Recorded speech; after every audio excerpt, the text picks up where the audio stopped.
So, Kevin, question for you. What's your favorite color? Blue? False. Green. Hello, everybody. Welcome to NameCast. My name is Nathan, and beside me is my trusty co-host, Kevin. And we're here to talk to you about a lot of stuff. Some things. Whole lot of stuff and things. And this episode is going to be a little bit different, but just a second. So what we're going to talk about is playing on easy okay. Is Rockstar milking GTA Online and the new Nintendo 2DS XL? And okay, so now we gotta get it out of the way. Mm-hmm. Season 5 of NameCast is coming and starting on May 17th. Now we're working some stuff out. Yeah. So as you guys know, we're going to have audio only as well as YouTube. But I should make it totally clear, YouTube is our main squeeze. Mm-hmm. That's kind of our main thing. But we're going to be on other platforms and we're going to be able to provide that to you. And we're also totally changing up the visual style. Kevin and I are kind of working on a cool visualizer thing. Ooh. You'll be into it. It'll be cool. And totally different format for the show. So kind of in the vein of what we're doing today, but just a little bit different. So we're doing a game of the week is kind of what we're going to do. Yeah. Now we're going to be playing a different indie game every single week. Now we're going to try it out kind of as a trial run this episode to see what you guys think, see if there's anything you want us to tweak, things that we're looking at, things like that. Now, but every episode, Kev, it's got to start off with our housekeeping. So what have you been up to, bud? What things have you been up to? What is the housekeeping? What do you got? Both of us spend an entire day throwing and dodging balls. Dodge, dip, duck, diving, and dodging. Yeah. Similar to what we did like a month ago. Yeah. Yeah. Yeah. Yeah. Yeah. It was a pretty good time. Yeah, bud. Yeah. No, a lot of fun. A lot of fun. We're actually both joining a league that starts up 24th of May. Yeah. Very excited. Follows international rules. Yeah. It's an important thing, apparently. Is it? I don't know. Well, I think it's like what big tournaments use. So we're prepping ourselves up for the main stage. From the two rule sets I've played, this is the most fun one. That's for sure. Yeah. The other rule set's way more casual. This one kind of has strategy and stuff. Well, comes out of it. The key aspect of this is ball control. Yeah. So who has to throw? And that's really where the crux of the game lies. Yeah. If you're just throwing your ball every time you get it, like let's say if you have like a 10-second shot clock, it's kind of... There's less strategy involved. Yeah. Like, sure, there's strategy involved, but, if we... Like, I don't know. There's so many situations that can come up. Like, if we have, let's say, 5 players on each side, and we both have 3 balls, it comes down to, well, who threw last? Yeah. Or who won last game? You know what I mean? And then you have to really think. Like, you only want to have people with balls on the outside because of how they can deflect, right? It can only go in a specific direction, and you can also get kind of the crossfire going off between the two shots, right? Don't want to hit your teammates with blocked shots. Exactly, because that ball still counts as a live ball. And let's say if a ball hits you and then hits another player, well, that's called a double. Yep. And that means both y'all motherfuckers are out unless you catch the ball, which you did an awesome one today. Yeah, so we had a kind of bad situation where I had this ball coming towards me, and it looked kind of catchable. And I went for it and then fumbled it out of my hands right into my teammate. Yep. And it bounced off his back and started headed towards Nathan. My face. Yeah. And I was falling over, but I reached up into the sky. And he caught it. And pulled it. And then, because of my momentum, did a little spin on my back like I was breakdancing. Yeah. And I let out a woo. It was good. Yeah, it was pretty sweet. It was sick. Because, that would have been a triple. Like, I don't think I would have been able to move my face in time. But, it was. So you saved half the team, literally, through doing that. And you got one of their players out. So it's just, it's so clutch when you make a bitch and save. A bitch and catch. Oh, my God. It feels so good catching the ball. Yeah, it's good. It's good shit. Anyway, so, we've been doing a lot of the dodgeballing. Yeah. I put something else on here for myself, slacklining. It's fun. Have you ever done it? I think so. Once we have a slacklining place in Cornwall, right? What? Yes. No, not slacklining. That's not slacklining. Different. Okay. Yeah, that is different. Cool. Yeah, so slacklining is basically when you take like a piece of what would you call it? I don't know. See, my mind goes to cordage, but cordage is not correct. It's like I don't know. It's rope. It's kind of like rope, but it's flatter. Strapping. Is that what it's called? Yeah, that sounds like a strap. Yeah, exactly. So anyway, you strap it between 2 trees, and you have a little. Is it a winch? A lever? Something to tighten it. Yeah, that sounds like a winch. Yeah. You got your little winch, and you tighten that motherfucker up, and you get it real tight, and then you stand on it, and you try and walk across it. Oh, that. Sounds really dumb. Probably really dumb, but really fun. It's surprisingly... There's a little bit of that at the place in Cornwall, if I remember correctly. They have like like tightrope walking. Yeah. Not actually like slacklining. Slacklining's a little different. It has so much play in the rope. Oh, because of how long it is? Yeah. And just like the bounce of it, it's like it's a very different feeling from like walking on like a reinforced wire. Yeah. Yeah. It's pretty cool though. My buddies and I were getting into it a little bit. They're starting to do tricks because they're crazy. And like they're trying to do flips off it and stuff. But yeah, it's super fun, man. Definitely recommend checking it out. Okay, enough of that stuff. You know, yeah, we got all the stuffs. So let's get into it. Now, let's get into it, Kev. Mm-hmm. Okay, what do you want to talk about here? We got a bunch of stuff going on. We got a lot of things. I think what I want to start off with is where did my link go? Did you delete a link on me? Oh, I probably moved it. Yeah, just hit back a bunch. What do you mean hit back a bunch? I was checking to see what some topics were. It's on a different page. It's God. That's fine. Just hit back a few times. You killed it. It's good. You killed it. So you wanted to talk about is playing on easy okay? Yeah, is playing on easy. Oh God, give me a second, guys. I'm gonna try and get this again. You fucked me up. It's really not that bad. You're just taking it so slowly. Kevin, making it difficult on yourself. I can't do this right now. That was it. No, that was a different one. You deleted the. That's what you left it on. Yeah, but there was another one there. It was definitely... Anyway, Kevin, just fucking talk. I'm going to internet right now. Just talk. So was this in reference to... somebody posted like a little image for... I forget the name of the game, but it was like, hey, Shadow Warrior 2. And it's like, hey, playing on easy is all right. Yeah. Now, where do you come down on this? Because, okay, I'm going to be real with you guys, and you probably would have assumed this by this point. Like, for the first... up until like I'm gonna say maybe I was 22. I played on probably 20. I played on easy for everything. Mm-hmm. There didn't really seem to be another not option for me because like I probably could have played on normal, but it was the most interesting one for me because I'd rather just get through the game, enjoy the story that they have, and continue on. Yeah. As far as I see it, it's mostly different strokes for different folks. I find I normally go on normal instead of easy. I think because I kind of got trained by a lot of Xbox games wouldn't give you achievements on easy. That was like kind of a fad for a while. Right, okay. So yeah, I normally play on normal unless like I want that challenge. Right. Like then I'll go on to like, whatever the hardest difficulty is, just for a different kind of flavor to my game. Right. I like having that choice. Yeah. I like that too. I like that to a point. I don't know. I do play on normal now because I feel like that's normally the game's intended. Yeah, it is normally the most intended way. Yeah, but I find it interesting too. You do get into like kind of some dick swinging is the best way I can describe this. Is like you talk to someone like, oh, only playing hardcore. Yeah. Like who are you trying to impress? Like it's just going to take you 3 times as long to beat the game. Yeah. Probably anybody could do it. It's just how much time it takes. It's just beating your head against the wall. Like you'll probably get through eventually, but I don't know. Yeah, I don't know. It's kind of funny. There's a few games that kind of fetishize it a little bit. Yeah. Like what? Well, I think Halo's maybe a little bit in that camp as well with Legendary, and it has like some Legendary type achievements. And yeah, just like the wording and how they promote it is a big thing. But also Diablo 3 is another example of that, where it's like they just make it sound more and more difficult. Right. And that's the progression that you're supposed to go through in the game, is getting to higher difficulties. Right. And, they try their hardest to make it sound really cool and stuff like that. Now, with the different difficulties, does that mean you're increasing your skill as a player, or your physical, like your actual like player has leveled up? Both. Okay. In fact, yeah. There's a lot of times there's like kind of like level. There's they do 2 systems, so you can choose kind of like a base difficulty type thing. Okay. But there's also like a lot of difficulties that are locked to getting your characters to certain levels. Completing those prior difficulties with that character, like that kind of stuff, that just naturally gates your character to being stronger for those higher difficulties. Right. Okay. Yeah. See, I don't know. What I like is now you think yourself, you're thinking, you know what, they're talking about difficulty, they're going to talk about Dark Souls. Well, no.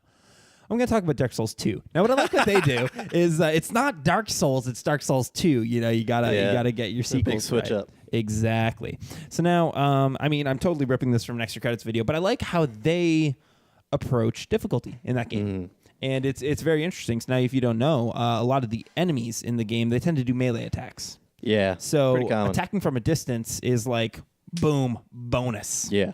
So now there are, spells that you can cast, and you can be a range type character, and that makes it, for the most part, a much easier game. Yeah, they added moving with bows in that game. Yeah, exactly. Big step forward. Bows were pretty much useless in the first one.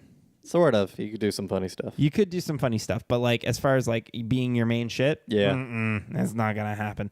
But I don't know. Okay, now my question is introducing a difficulty selector, is that an element of bad game design, or do you think it's just required for? Because basically that's what I was trying to get at with the Dark Souls 2. You know what I mean? I don't know.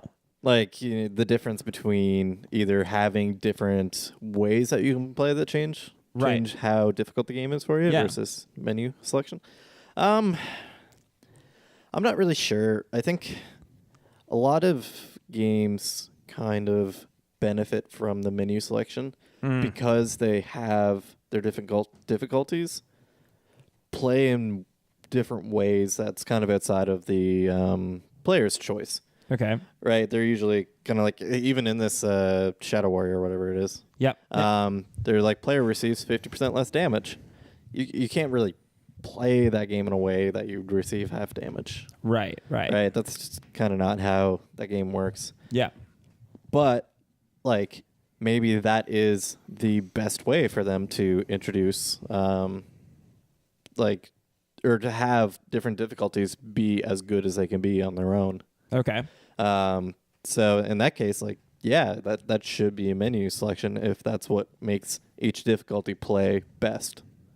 It's also the other side of it, the Dark Souls thing too, is like Dark Souls, the whole game design kind of works like that. Like it's focused around like, this game is a bunch of challenges for you to get past. Right. You can do these challenges kind of in an easier way or a more difficult way, in so many different ways in the game, and the whole game is built around that. Whereas if you have a shooter, it's just you just shoot things until they die. Right. And I think part of it that should come into play is like the player psychology, kind of like how it makes the player feel. Because I mean, I don't know, if you're talking to your friends and they're all like talking about playing it on hard mode and you play it on easy mode, you'd kind of feel like shit a little bit. Like you just you'd feel like you had a lesser experience. But regardless of whether or not if you played with a range character or a melee character, you still beat the same game they did. Like there's no, you know what I mean? It's you chose to exploit something that's in the game for you to exploit. Yeah. There's no shame in that. Yeah, that stuff still gets called out and shamed. Like, oh, you're using this exploit. Oh, that's a cheap way to play. Maybe among the super hardcore. Yeah, well, Dark Souls is kind of infamous for that kind of stuff, right? And yeah, I don't know. I think both systems are fine. I kind of understand why people are like, oh, obviously having this kind of no difficulty selection, you just play differently in the game. People are saying like, oh, that's so much better design. And I don't necessarily agree. I don't think I don't know. I don't think that design can get applied to all games. Yeah, is the issue. Because if you have something like, I don't know, what's a good example here, like a racing game.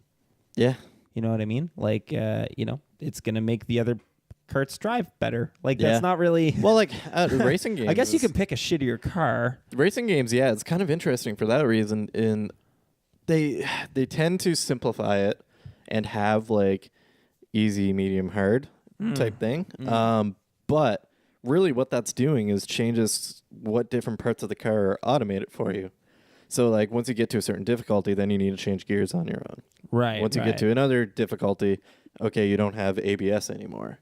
Another difficulty, you don't have traction control anymore.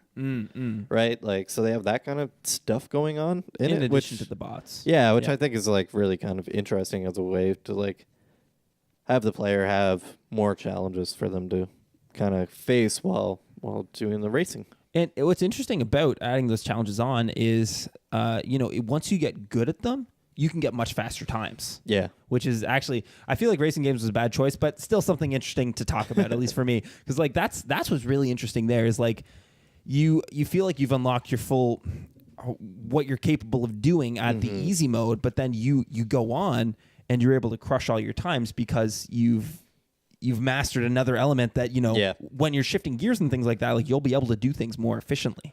Yeah, you figure out how it works, and that feels good. Yeah, it feels good. And then you're able to crush your old times as well, and you're just able to continue kind of unlocking your potential, I guess. Yeah, definitely. Which is definitely how you want to feel as a player, I would feel. You want to feel good. You want to feel good. Want to feel good as a player. Talking about feeling good as a player, this guy is not feeling so good. Now, I was reading through the Reddits, and we got this guy here. Now, his name is Dark... Oh, God, what is this? Dark Thoughts Throwout? Anyway, he says that Rockstar and Take-Two milking of GTA Online has shattered my enthusiasm for the series' future and Red Dead Redemption 2. He didn't just say Red Dead 2. So he said Red Dead. Exactly. Yeah. So, fair enough. Now he says, do you want me to read the whole thing? I'll read the whole thing. Sure. I obsessively play GTA for the single player, and I'm beginning to resent what Rockstar has done to my favorite series. Now, I can align with this. I also play the Grand Theft Auto games for their single player. Yeah. And he said, I just saw a trailer for Tiny Racers DLC, and this is about the last straw. Not a single piece of single-player DLC. Despite it being very obvious that Rockstar was planning on it until Take-Two realized that their cash cow with their pseudo-MMO had become. I also don't like the exploitation of impulsive spending in the game that companies seem to have adopted from Vegas casinos. I find being blatantly treated like a cow to milk to be disasterful. But Rockstar has no interest in changing their tactics anytime soon. As a result, I'll be honest when I say I'm not stoked for Red Dead Redemption 2, even though Red Dead Redemption is my favorite game of all time. I guess I just don't trust Rockstar anymore, and this breaks my heart since I've been obsessed with their games since the 90s. Am I the only one who feels this way? It's probably not, but a lot of people don't like microtransactions because of that. Question, because I don't know the answer. Did Grand Theft Auto 4 have any DLC? It did. It did. It had single player DLC. Okay. Yeah. Yeah. So the Ballad of Gaytonian, which is actually widely touted as like a very, very good piece of single player DLC. Yeah. Now I wanted to look into this because I really wanted to speak knowledgeably on this topic. So we're looking at GTA 5, and as of 2016, they had the biggest, in February 2016, so just a little over a year ago, they had the biggest week ever. Yeah. Now, let's keep in mind that this game came out in 2013. Yeah, it's old. That's 3 years, and you still always see it in the best-selling list. Now, it's not a bold prediction. I guarantee that would not be there if it wasn't for GTA Online. Yeah. Honestly, I'm a bit shocked because Grand Theft Auto Online's launch was fucking shit. It was. It was barely playable. Yeah. Actually, it wasn't playable for a lot of people. Yeah. And like me and a friend of mine tried to play it together. We couldn't get it to work. I tried to play it when it launched, and it just didn't work. Yeah. Yeah. Yeah, he ended up refunding it because of that. He wasn't very interested in the single player. And yeah, so it's like kind of really shocking that they turned it around into something big for them. And yeah, it's proven to be really, really big. Well, I mean, they're getting more money year over year with it. Yeah. And that's what keeps bringing players back. Like, that's what keeps making it such a big game. So, I don't know. Does that make them bad for realizing what... I wouldn't say the majority of players, but the majority of active players are interested in. The majority of active players are interested in this online Yeah, because there's a reason to stay active after a long time. Is it bad for them to follow that? I think what this really is them kind of changing their target audience, whereas the target audience before Grand Theft Auto Online was big was people who liked kind of long single-player story-based sandboxes. Right. Now they're doing online sandbox. Yeah. Which is cool. Like it's an okay thing to do, but if you're like changing or who your like target players are, then yeah, it's going to piss off some of the old ones because they aren't getting love anymore. Yeah, but I don't know. My take on it is the only thing we can expect a business to do, and the only thing I really want a business to do, is follow the money. Yeah. Because that means or at least that should mean that they're trying to please the most people. Mm-hmm. And, I mean, that's all you can really expect them to do. And this is what they're doing in this situation. Now, I can understand that some people feel a little jolted, but, like, vote with your wallet. You know what I mean? Yeah. Like, that's the best thing I can say. Yeah, definitely. Like, I mean, if Grand Theft Auto, maybe Rockstar as a whole, is changing their target audience, like if they're just going to go down the online sandbox route instead of the single player sandbox, then that's a hole that some other company can fill. Yeah. That some other game can fill. Yeah. And that being filled doesn't really seem promising based on those other single player sandboxes that have come out and have gotten almost no attention. Yeah, well, I mean, they don't do as well. I mean, I guess Mafia 3 had its own issues, but it didn't really set the world on fire or anything. And you know what I mean? That's very similar to Grand Theft Auto. Yep. Very similar in that vein. And I mean, even Saints Row, they kind of took it in a totally different direction because, quite frankly, Grand Theft Auto was doing it better. Yeah. But they took it in the zany, fucking ridiculous direction. Yep. And it really, I don't think those games are selling like fire. Like, they didn't save THQ, that's for damn sure. Yeah. You know what I mean? So I don't know, man. I don't know how that's all going to shake out. Question that I'm not sure if you know the answer to. That new Yakuza game. Yeah? I've heard a lot of really, really good stuff about that. Is that single-player sandbox? I believe so. Yeah, I do. Just 1 second. Because one thing that I've seen over and over again for it is Yakuza 0. Yeah. What I've seen over and over again for it is that people are saying this is a fantastic game, but it's selling terribly. Really? Yes. Okay, now why do you think that would be? I mean, like, either maybe that single-player sandbox kind of world isn't that popular, or, maybe the theme doesn't strike quite as well. I think the theme doesn't, I don't know. My take on it is the theme doesn't maybe entirely hit with maybe North American audiences. Sleeping Dogs might have had that issue a little bit as well. Yep. I mean, I bought that game because Emma Stone's in it, but... She was? Yeah, she's the voice actress for The First Girlfriend. Oh, shit. Did you bang her? No, you have like one date, and she's like, "Oh, that's enough." They're like, we don't have enough money to pay you for much more than this. Yeah. Fair enough. Yeah, the game, I don't... Is Yakuza 0, you're sure the one that you're thinking of? Because as of 2015, the game had sold... That's not exactly brand new. Oh, maybe it's not Yakuza 0. I think you're thinking of Yakuza 6. Wait. Just a second. Worldwide, January 2017. Okay, it came out in Japan a while ago. Yeah, that's the one. It's weird that stuff like that still happens. It takes like 2 years to get over here. That is quite a Japanese name. Ryoga Gotoku Zero Chikai no Basho. Rolls off the tip of the tongue. Sure, it probably would if I was Japanese, but it's long as hell. Like a Dragon Zero, the place of oath. That's what that means. Oh. Interesting. Yeah, I really know Japanese really well. Oh, yeah. Yeah, I bet. Yeah, you guys wouldn't know it. Yeah, I don't know. I think maybe that, I don't know. I mean, I would assume that would maybe come down to maybe not 100% fitting the North American market. Yeah, possibly, but I don't know. There's just North Americans that are loving it. Yeah. So maybe it didn't receive enough attention at the time of release, and it released at a fucking time full of amazing games. Yep. This January was crazy. It was. And February as well. But that being said, I mean, Persona just came out a couple weeks ago, and we still have a bunch of fucking crazy games coming out. So, and that thing's selling like fire. Yeah. So, I don't know. Does Persona just have more cachet, I guess? I don't know. Persona 4 really wasn't that large. I think Persona 4 was more of a snowball than anything else. Yeah. It was one of those games where when it came out, it was okay, but then it started to build over time, and as Persona 4 Golden, then I think not a large market, but like a lot of fucking people played that shit on Vita. A lot of people, because it was great to just play on the go. Yep. Right?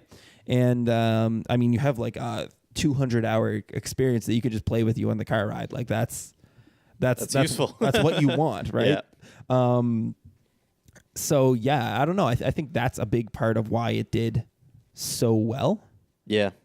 And why it just got people talking about it all the time. Like, I've never played a Persona game, but I am damn interested in Persona 5. Yeah. Especially because it reviewed fucking crazy well, too. Everybody's talking about it. Yeah, everybody's talking about it. Yeah, man, that's interesting stuff. Now, we got the next thing here. I don't know much about it. I wasn't even going to keep it on the list, but you put it in there and you didn't even click a link for me to click on to talk about it. Oh man. Okay, we got the Nintendo 2DS XL. I'm knowledgeable in this. Okay. Lay it on me. What did you say? The Nintendo 2DS XL? Is that not what it's called? No, it's called the new Nintendo 2DS XL. That new is in the title. That is in its name. Really? Classic Nintendo. Well, like, it's because, like, the 3DS and the new 3DS, like they did that thing where it's like, oh, this is better hardware and only some games will work on the new version. Oh God, what a confusing term. See, what I feel bad for, because I worked this situation at one point, I feel bad for the guy at Best Buy trying to explain it to the parent. Yeah. Gotta be rough. No, you want the new Nintendo 2DS. Yeah, but is that not the same as the Nintendo 2DS? No, it's the new one. Well, what's it called? It's called the new one.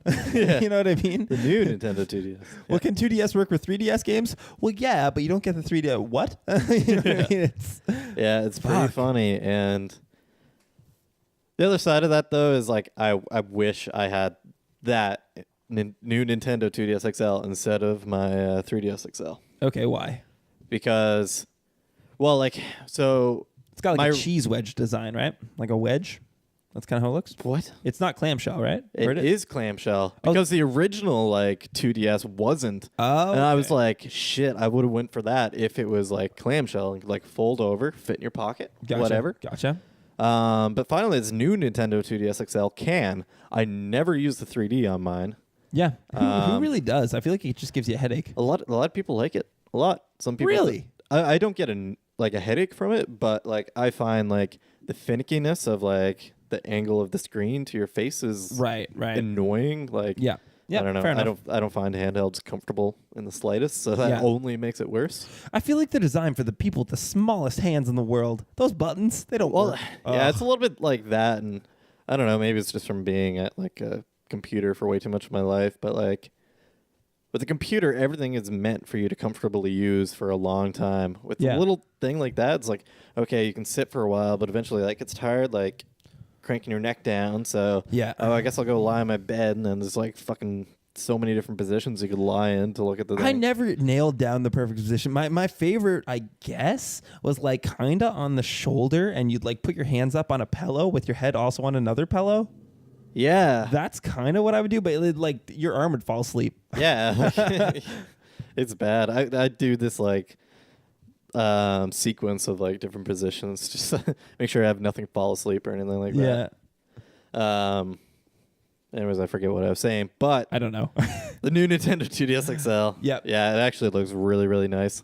And very unfortunately, Japan's getting their own special version. Son of a bitch. Which is like orange and white. Like the base color is white and it has orange kind of highlights and stuff. I fuck with that. It looks super, super nice, but it's not coming out over here because I don't know. Oh, what ones are we getting here?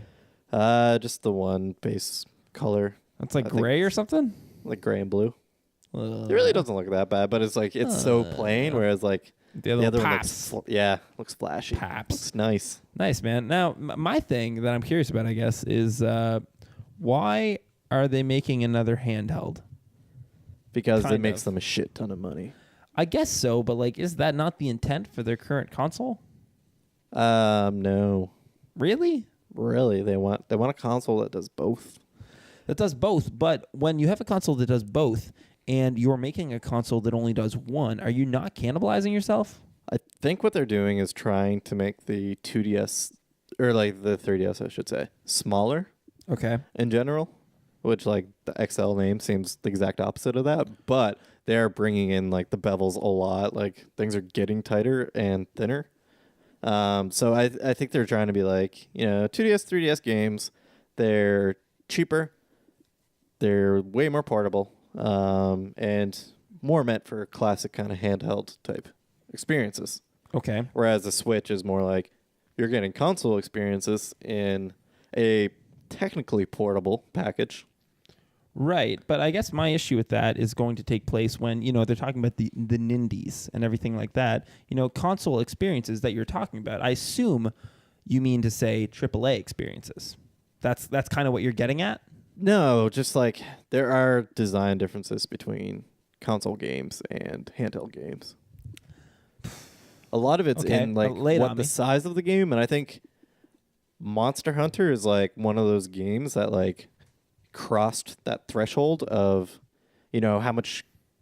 I shouldn't say how much content because there's plenty of like super long games and like some really good RPGs and stuff like that, but the I kind of want to say like digitalness of the mechanics there are a lot less. I don't know. There's a lot less like open world type exploration stuff.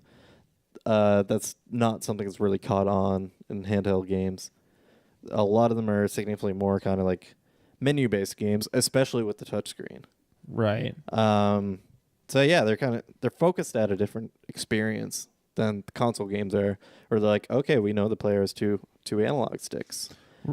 We can play with that. I get what you're saying, but at the same time, if I'm making a small game for the Nintendo Switch, would I not be on the right track to try and make something more along the lines of a handheld experience? Like a mobile, not mobile, but you know what I mean? Like a type of game that I would put on a 3DS otherwise? Let's say like a walking simulator type game. I don't think so. Well, no. But okay, I'm not talking about Mies, but like, not Yeah, what I know, would, yeah. Like, I don't know. Still, something that's kind of like a smaller experience like that. I don't know. I really think they're kind of fucking themselves over. They should really just double down on the Switch if that's what they're trying to do. I think they're trying to have best of both worlds. I mean, maybe you're right, and they start seeing a lot of kind of negative overlap there, where they are cannibalizing each other's sales a bit. Right. But as of right now, it seems like what they're doing is like correct. They're making shit tons of money. They're making and a lot shit tons of sales. Yeah, we'll see how the Nintendo the Switch continues to perform and see how that impacts the 3DS. Yeah. I'll be really interested actually to see how that all plays out. Also, just an interesting fact. I don't know this, but like listening to people talk online, a lot of them haven't even docked it yet. Yeah. Yeah. Do you find that talking to your friends who own one? I have a couple friends who like docked it once and then never undocked it again.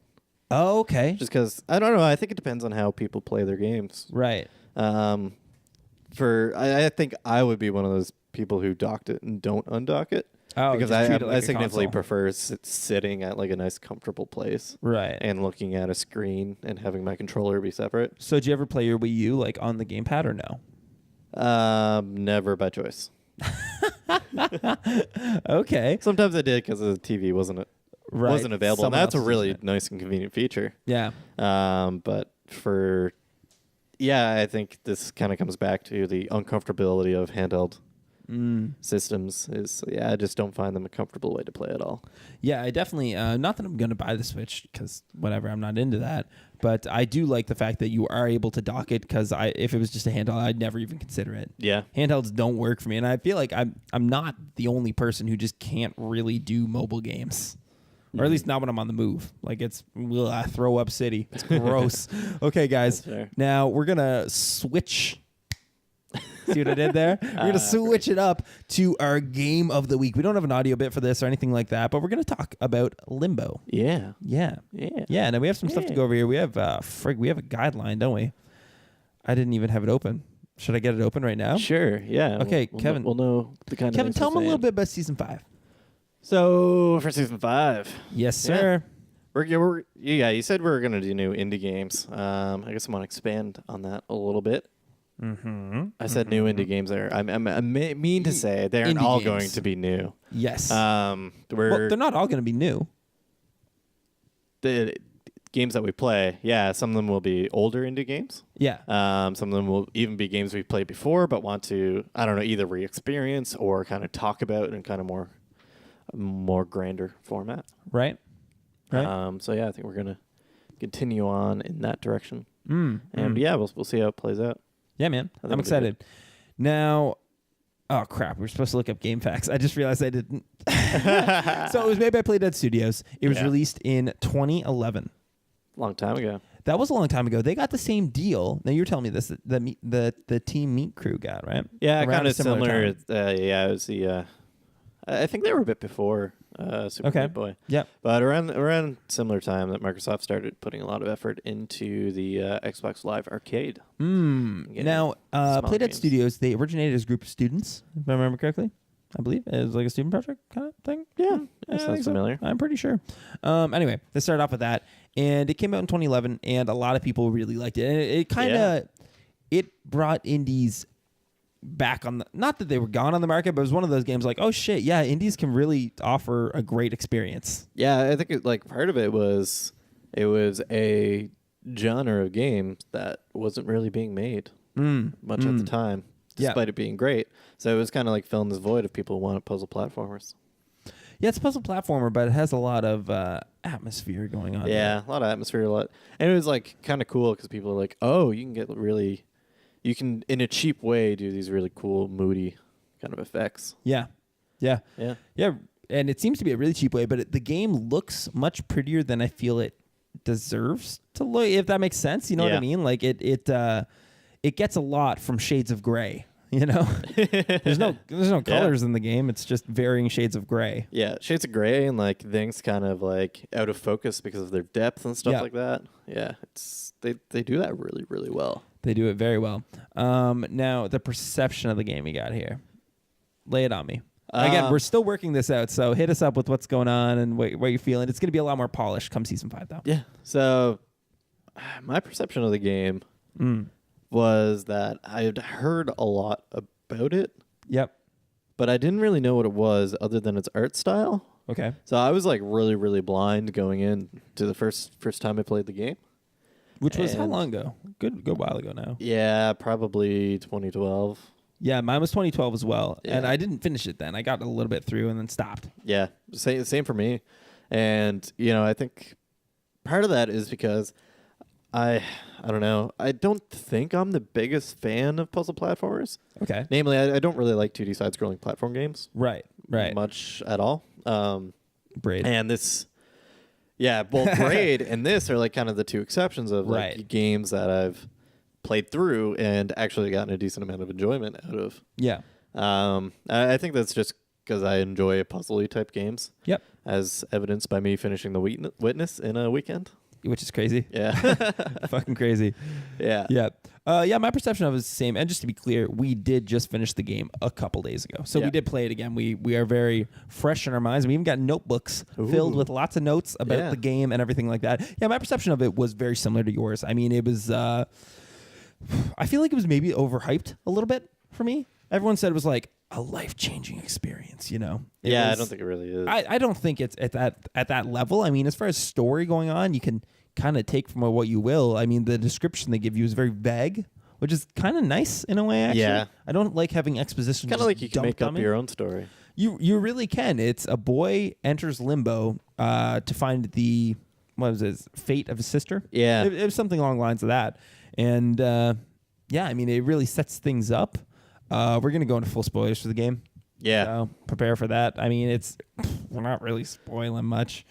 Yeah. You know what I mean? We may discuss a solution for a puzzle, but that's pretty much it. And in future episodes, we're going to let you know a week ahead of time the game that we're going to be talking about next. Yeah. So that you can maybe play along with us and, sound off in the comments what you think about our opinions on it or what your opinions on the game are. And we want to have an open discussion. The discussion doesn't end at the end of the show.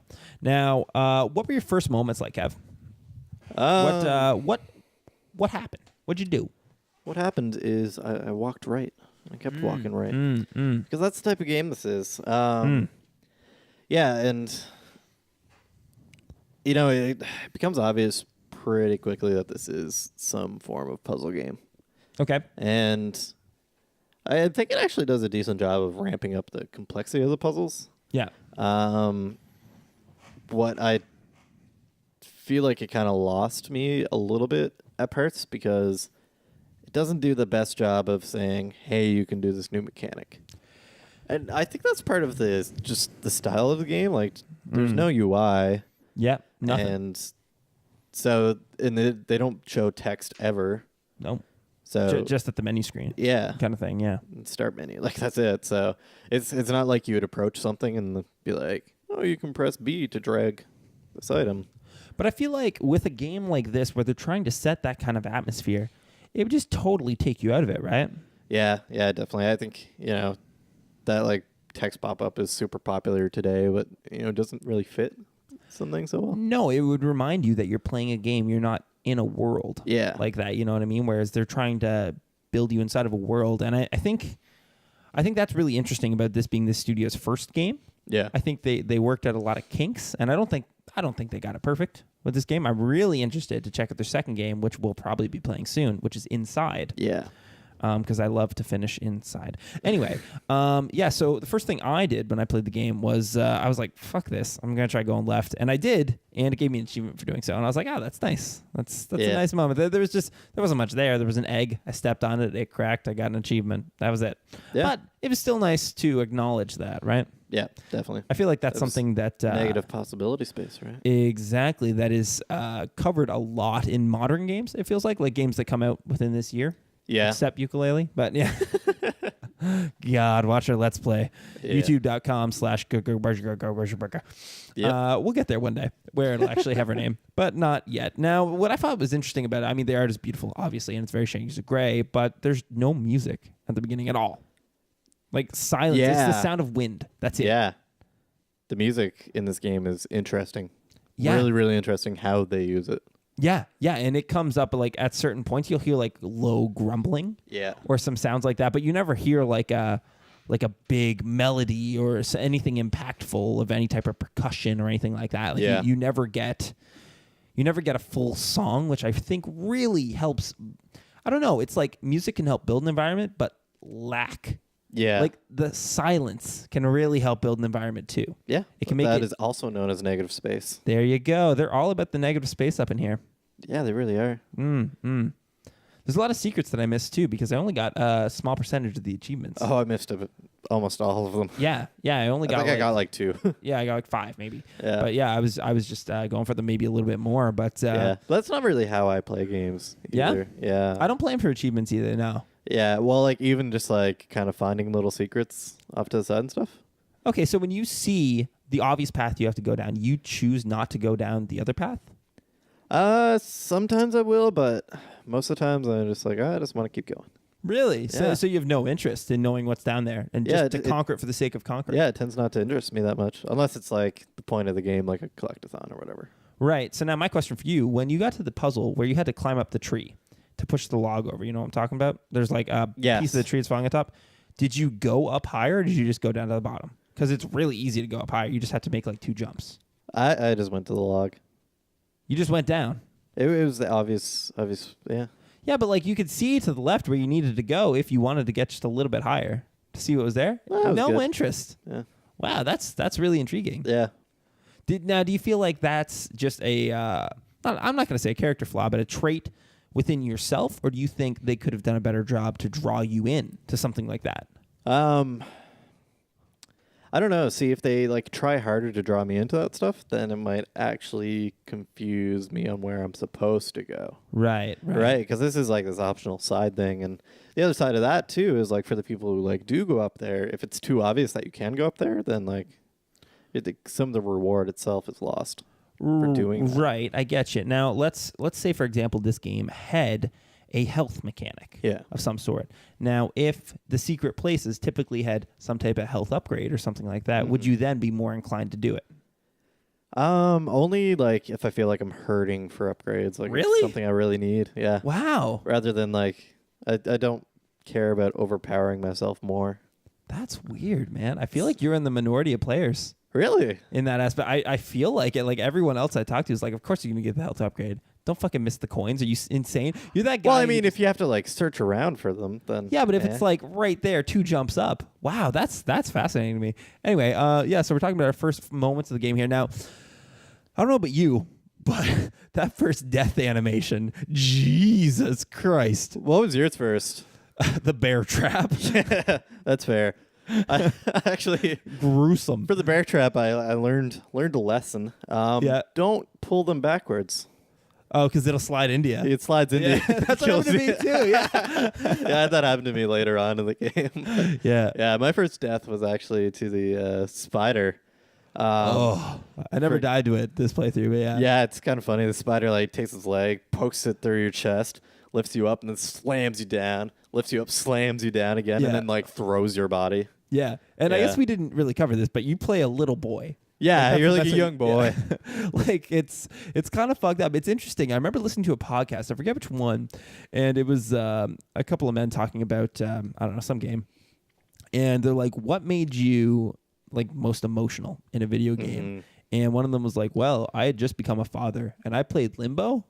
Oh, fuck. You know that what I mean? would be crazy, yeah. Yeah, like that would be a totally horrifying kind of experience, right? Like to see this small child just fucked up. Like, yeah, it's not good. I mean, I guess I'm making it sound worse than it actually is. Like they definitely make you feel bad.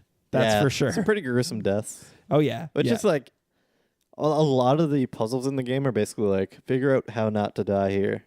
So I think it's kind of like a good thing that they put a lot of effort into the deaths and stuff. Yeah, no, absolutely. Something about it though that I didn't like, and you and I talked about this a little bit. The animations just tended to last maybe a little too long for when you died, and it seemed kind of random. Yeah, the inconsistency was like a big annoyance. So actually, for me, it took me a long time to realize I could press a button to skip. What? Yeah. You can press a button to skip the animation. No, to skip like once a screen like fades to black. Yeah. You can press A and you'll be alive again sooner. I didn't know that my whole playthrough. No. Yeah. No, I never did that. It took me a long time to realize it as well. Well, it's never told you, right? Yeah, and the game felt way better after I did that. Really? Because I don't know, without the skip, I don't find them short at all. Okay. Given that the point of the game is to figure out how not to die. Yeah. Yeah, it should be punchier than it is even with the skip. It's interesting because I actually wrote down that almost instant respawn is one of the notes I wrote down. I felt like it was really fast. Once you actually died and fade to black, it was like boom, right there. Yeah. One thing I did find nice was the checkpoints. The checkpoints were a lot of them. They were pretty close. And I think we have reason to believe that they may have updated the checkpoints because following IGN's guide, they have like 23 chapters, but if you actually looked at the in-game chapters, there's like 30 of them. Almost 40. Yeah, almost 40 selections. There's almost 40 selections. So I feel like they may have like doubled their chapter length. I guess that's something we could look into, but it seems pretty obvious. Yeah, they probably just adding a lot more checkpoints and stuff. Yeah. There was one of those chapters in particular that I found was really, really long. Which one? So I forget where it is, but it's like right before that section where you have to like slide down a roof, jump, and hit a sideways gravity switch. Yeah. Yeah, the section before that has like 2 big parts to it. So I'm like, why isn't there a checkpoint in between? Yeah, I get what you're saying. I think I remember dying at that part quite a bit. Yeah. Yeah. Moving through the game, of what I think something it didn't do well. Also, I'm just going to make this clear here. What we were contemplating doing initially was what the game do well, what the game do poorly. I don't know if that's the best way to tackle something like this. Yeah, I think what we're doing right now is probably better for us at least. Yeah.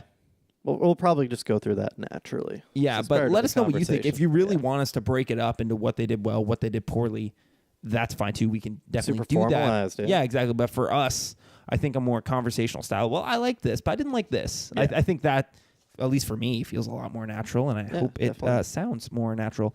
Now, I really liked the part where you get stuck in the spider's web because I started moving slower and slower, and I didn't know why. And then the spider came up, and I was like, oh shit, I'm in a web right now. Yeah. Oh God. And like, it's a true feeling of just hopelessness.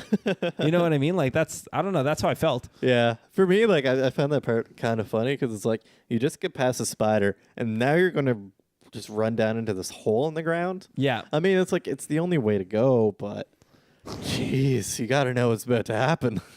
That's obviously a spider nest, dude. They didn't watch the Two Towers, man. They were not on it. Yeah, but then coming from that, I really think the part where you're stuck in the web is super fucking annoying. And it's particularly annoying for me because I was trying to space this one jump out.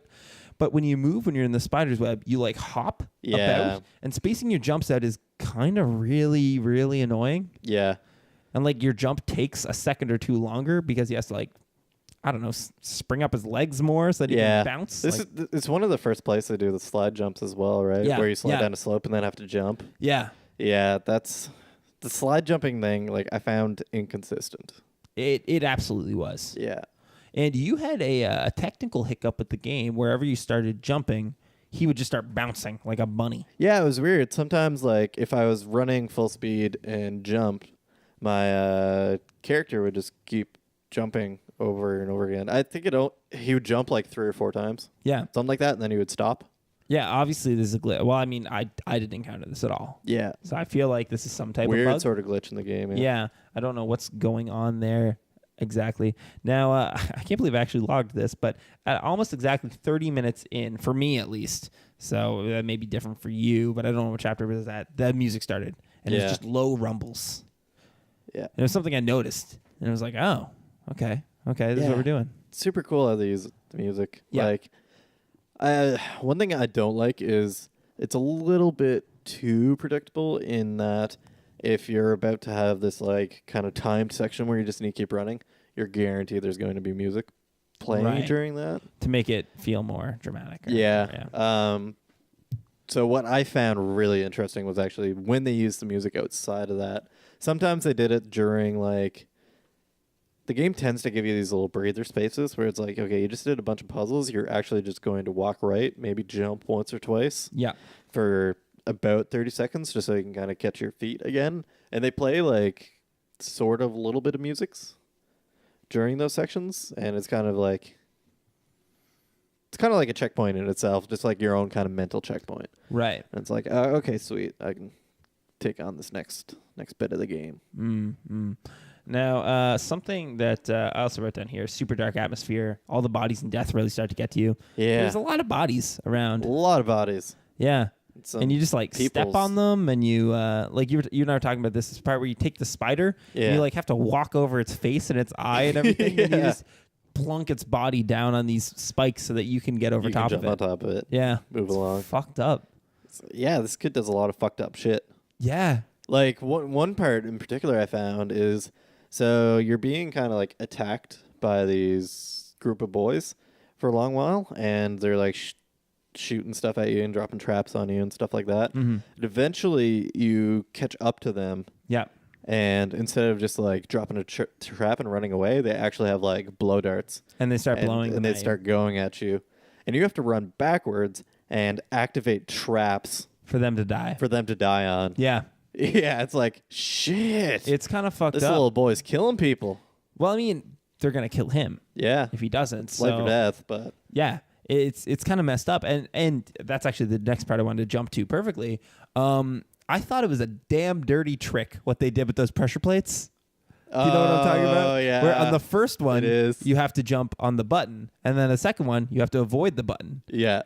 But it's people call that out all the time in this game. It's like, oh, do they? Why is this way? It is literally the only way to understand this puzzle is trial and error. Yeah, there is no intuition to it. No, absolutely. It's just like, oh, I see now. You're just playing a dirty, rotten trick on me. Yeah. Like, I mean, technically the buttons look slightly different. They do. One of the buttons has little bits of grass that? on top of it. Yeah. The other one's flat. It's like. Even still, though, it's like, okay, I can tell they look slightly different, but which one can be pressed, which one can't? Right. It's like, why would you even assume they're different? Like, yeah, it's just dumb. I don't know. It is dumb. Yeah, it's a little mean. So now, I wrote this down in mine. Now this is following IGN's guide, but their version of Chapter 10 was the certain standout for me. Yeah. I forget what it was, but it was a standout. It was good. It was really good. Cool. You keep talking. Can we do the maths and like figure out? It's like if they did have 20 some, but then the game has like 40 some. Okay. So maybe Chapter 10 is like 18 in the game. You think it's 18? Sure. I think you talk about this next section, and I'm going to find it out right now. Okay, that Cool. sounds good. So one thing I wanted to talk about actually is how the game uses the water. Okay. It uses it in very convenient ways. It uses it just for the purpose of puzzles and game mechanics. Bodies, they either like float or sink, like depending on what the game designer wants at the time. One big thing in particular is like you always sink, which I find freaking annoying because like it's just swimming. Yeah. There's so many of those things where if he just swam 6 fucking feet, this wouldn't be a puzzle anymore. Yeah, but, kids can't swim. That's what video games teach you. Yeah, and then he floats to the bottom and dies. Yep. And made then of later rocks. on, he jumps on top of floating bodies. And it's fine. Yeah. They're not made of rocks. I guess not. Yeah. Actually, chapter 10 is my favorite part, and it heavily involves water puzzles. Now, Yeah. This is when you're kind of at the race against the clock. If you remember, I got some screenshots of it up here, Kev. You see, you remember this part? Yep. Yeah. My favorite part of the game, I think. Just for puzzle-wise, it felt so intuitive for me, and I just kind of breezed through it, and it like flowed really nice. I was like, oh, I like this a lot. Yeah, it does do it kind of nicely.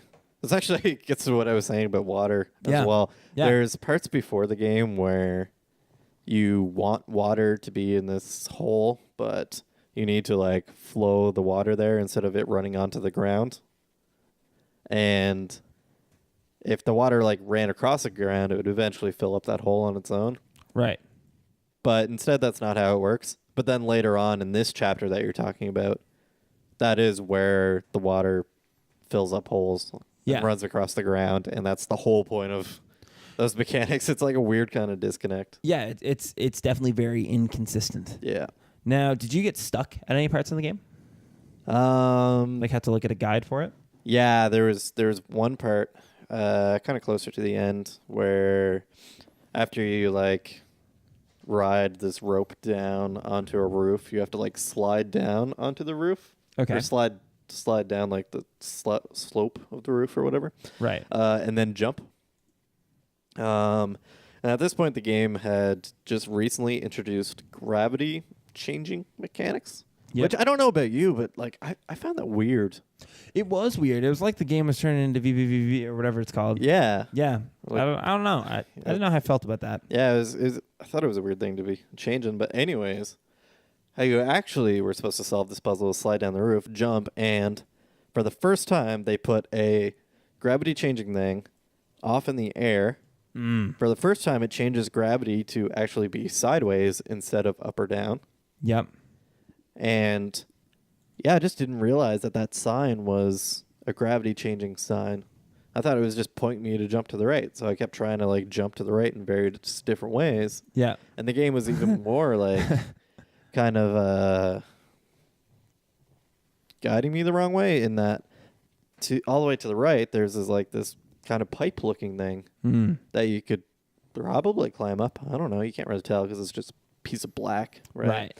But like there's a saw going up it. So I'm like, oh, okay. So I just kind of need to land in the right spot and not get hit by the saw on the way. And then to confuse me even more, at the bottom of it, there was a rope, and you can always jump onto ropes. Right. Pretty much always. And yeah, that's not actually how you solve the puzzle. You're supposed to hit this switch in the middle of the air, and it'll put you sideways so you can walk on that pipe-looking thing. Yeah. Yeah. Threw you for a loop. Yeah, I had to figure out what the hell I need to do there. Okay. Yeah. Yeah, I actually didn't get stuck there at all. I only got stuck at one spart, and Just make some words here. Word soup. At one part, and it was chapter 11, following IGN's guide, and it was this dumb part. It was the ear or the headworm thing. You know what I'm talking about? Thing that goes in your head that only gets reversed in light. Anyway, maggot. Yeah, I think that is what it's called. Yeah. Anyway, there was one swinging above a box, and you had to pull the box. But I guess it was just based on its swing, but it's hard to tell its proximity. So I was like, I just keep getting hit, and I guess I wasn't able to quite figure it out because I just kept getting kind of a bad draw. Oh yeah, you remember this spot? Yeah. This is the one that got me. But something that I think was really cool, and they show you it earlier, but you may not even notice. There's two of those like bird things or whatever they're worms that hang from the ceiling that can eat the bugs. Yeah.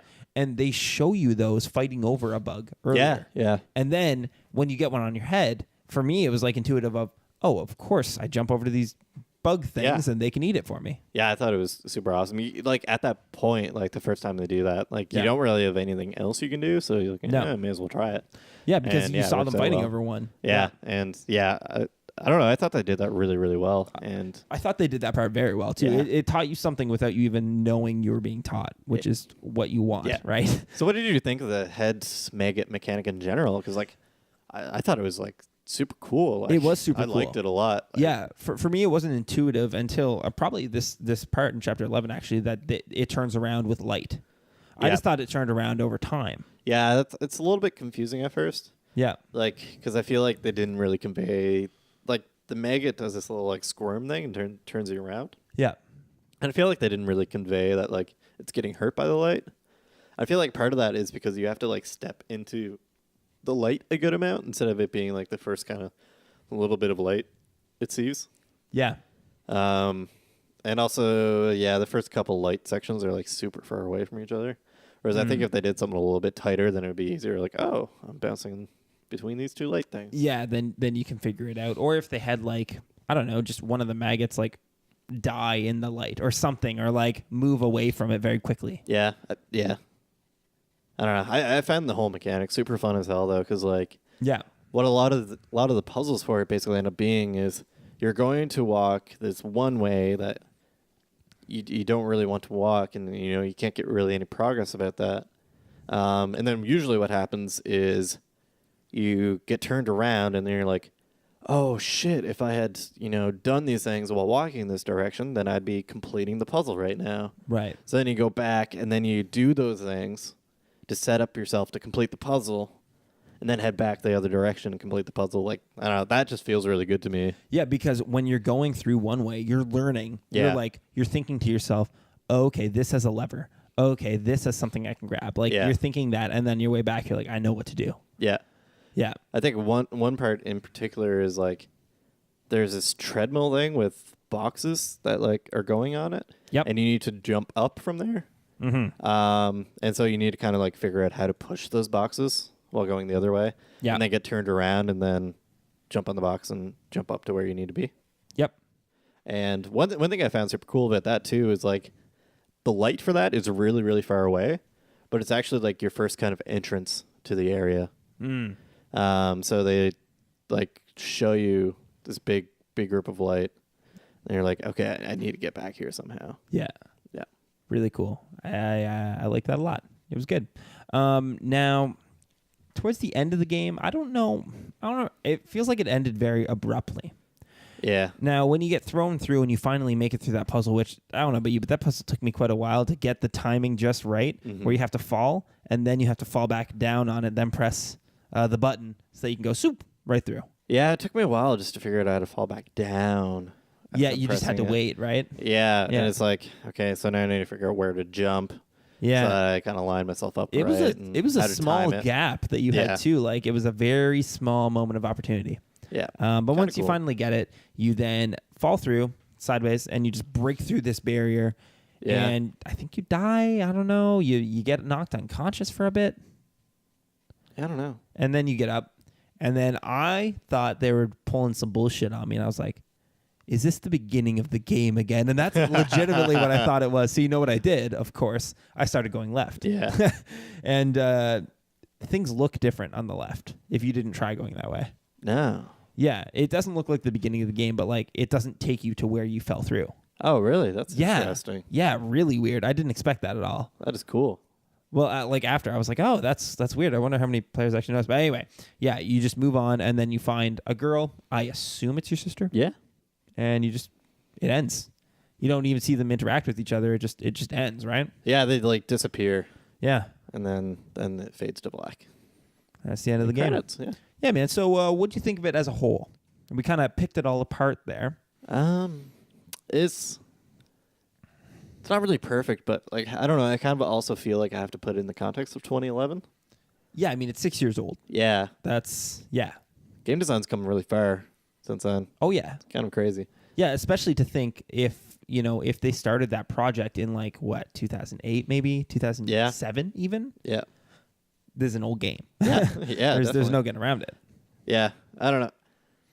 I really enjoyed it. I think, if somebody was looking for like a puzzle game, they hadn't played this yet, I'd be like, yeah, you should try Limbo. Yeah. I think it still holds up, and I think it's still very worth playing today. Yeah, it's got some clever puzzles in it. And Yeah. if anything, it just gets me more excited for Inside. Yeah. It'll be interesting playing that. It's kind of seeing how they've grown Yeah. since Limbo. Yeah, so would you recommend someone play? I mean, you kind of gave your answer there, but... Yeah, if they were looking for this genre. Yeah. Okay, so just for the job, but like if just Joe video game comes up to you and you're like, play this game, is that something you go for? I don't think it would top my list. Okay, Yeah. okay. Interesting. But I don't know. I still enjoyed it. Yeah. It's pretty short too. Maybe somebody was looking for a shorter, Like 3 hours. shorter Yeah, gamey a little game, over. then Yeah. Not too bad. Yeah.